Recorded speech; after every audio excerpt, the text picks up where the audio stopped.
It is only the media that can come with some title or can show one side of the coin and not the other and get away with it, because that is how our media has been structured, with the space that the same Raila Amolo Odinga fought for the freedom of media and freedom of expression.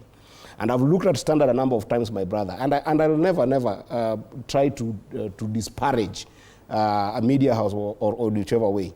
Standard 3 days ago, I think, no, actually last week, had the title that indicated that yes men have been rewarded. Just because you are in one coalition, you are called yes men, and the people who are in another coalition, who are also following the other coalition, are not yes to that ideological theme. Why am I saying this? I was in Kisii, for instance. I was in that stadium. There was one corner of young people who had been given some small money by some politicians to make a lot of noise, and the stadium had thousands of people. Media chooses to take one clip from one stadium and not capturing what's happening in the entire stadium, and then spins it to make sure that they can be able to criminalize an idea whose time has come, which is the idea of equality. I want to ask you, my brother Fred, what is wrong with Raila Amolo Odinga and Ruto coming together to solve one principle of debt crisis in this country? What we are discussing, what is wrong is Raila Odinga responding to that kind of criticism. Yes. He's found it necessary to respond to that, meaning it is there. Yes. No, but it is criticism that is there, that is fair, but not the way the media has chosen to put it. Raila has not developed any cold feet against the principles and the cooperation agreement that they came up with Ruto on. And these are the issues that they came up with, the 10-point agenda. Number one is the idea that devolution is being starved of cash to be able to deal with basic needs that are devolved under Schedule 4.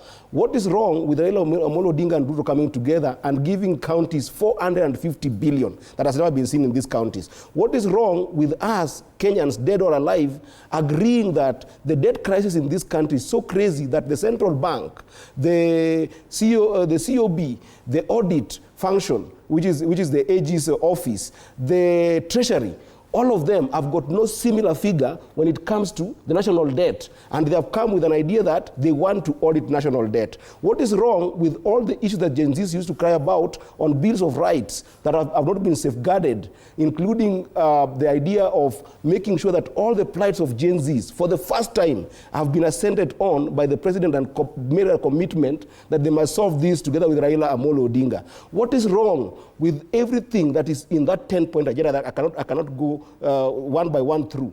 The idea is, as media house, we must know that public accountability also includes nation building and nationhood, so that it is possible that the media can be able to enumerate what is it that the substance of this engagement looks like. Looking at the 10 points in the MOU, most of them are issues provided for by the Constitution. Stopping wastage of public resources, audit of national debt. These ones do not require an MOU between any parties to agree on. Very quickly. Protecting sovereignty of the people, protecting and strengthening devolution. These are provided for by the Constitution. Very quickly on that, just 1 minute on that, because I was concluding with that. Fred, what is happening is the lack of goodwill of human resource and leadership of individuals who are in government who are obsessed with things like regionalism and tribalism that you see my friend Ruto is crying about. And that this is what brings about incompetence in governance that President Ruto and Raila Amolo Odinga are seeking to solve in a cooperative agreement that is inclusive and brings all the leaders of this country together to talk about. Yes,